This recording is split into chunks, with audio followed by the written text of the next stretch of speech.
Hi guys, this is Dr. Zafer from Injury Treatment Centers of Kansas City. Hope you're staying safe out there. Today we're going to talk about the spine, the role of the spine, what happens, what does it do, and why should we know more about it, and how should we take care of it, and what happens to the spine after a car crash. Well, as you can see, this is the back of the head. So your face is over here. This is your neck. This is your middle back. This is your lower back. This is your pelvis, and that's your tailbone. From the front, your face is going to be over here. This is the front of your spine, front of your middle back, front of your lower back. This is your pelvis, pubis symphysis, and your tailbone. The spine is made of 24 segments, 24 vertebrae. The purpose of the spine is to provide housing of the spinal cord, which is that big, thick nerve inside the column. The spinal cord is a continuation of brain matter through the opening of the base of the skull. The brain basically changes shape. It goes from spherical to cylindrical shape, goes down through the hole, and this is the spinal cord right there. That stuff right there, spinal cord. That's right, spinal cord. It goes all the way down to your tailbone. The spinal cord then branches off at 24 different levels, connecting the brain that sits inside the skull to the rest of the body.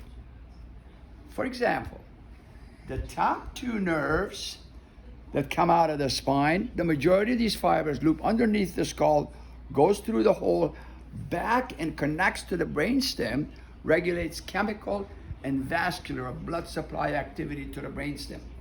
This is why after a car crash, you can have headaches, mood swings, sleep disorder, dizziness, sensitivity to light or sound, changes in your appetite and your smell and your taste. Of course, you can have those symptoms also after traumatic brain injury, when your brain gets dinged around inside the skull. The lower nerves that come out of the neck, they basically supply your shoulder, your forearm, and hands. So the associated symptoms will be shoulder pain, and in advanced phases of nerve damage, your arms and hands can go to sleep. A lot of people associate that with cutting off circulation. It has nothing to do with that. It is nerve damage, and that's why you're getting the numbness and tingling. The middle back area, the top area, the nerves connect to your heart and your lungs. The 5th and 6th and 7th mid-back nerves, they go to your esophagus, your stomach, and your upper intestines. The lower thoracic or mid-back nerves, they go to the remaining of your intestinal, gastrointestinal area.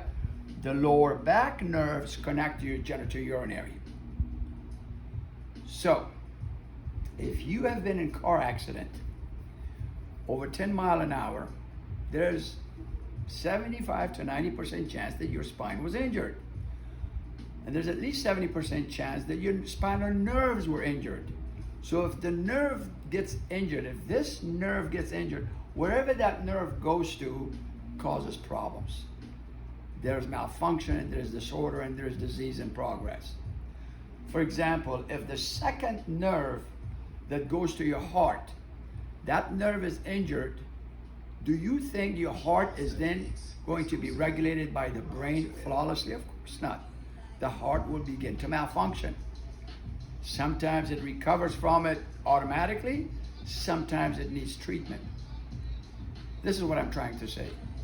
If you've been involved in a car crash, don't take it lightly. Just because you don't have a lot of pain, which is the nature of this kind of injury, just because you don't have a lot of pain in your neck, your mid-back or lower back, does not mean you're not injured.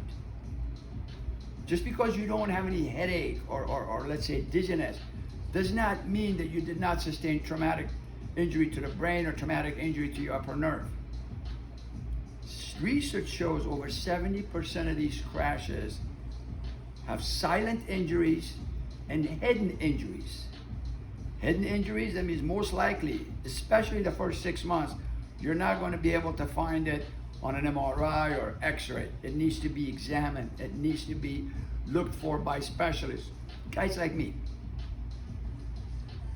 And the majority of times, over 70 to 80% of the time, these are silent injuries, which means you have been injured, but it doesn't have the aches and pains that you should. But in 6 months, those aches and pains will appear. They're no longer silent. Similar to a silent heart disease.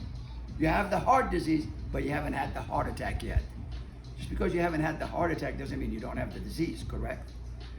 Anyway, if you've been involved in a car crash, especially if you've had children in the car and somebody hit you guys over 10 miles per hour, please get checked out. Please don't rely whether you have aches or pains, because not only you're entitled to receive examination and treatment under the law, you're also assigned substantial amounts of money for your pain and suffering for you and your kids. Please call us. Please call Injury Treatment Centers of Kansas City. A consultation is free. It takes about 45 minutes to an hour. Let us help. Thank you. Stay safe.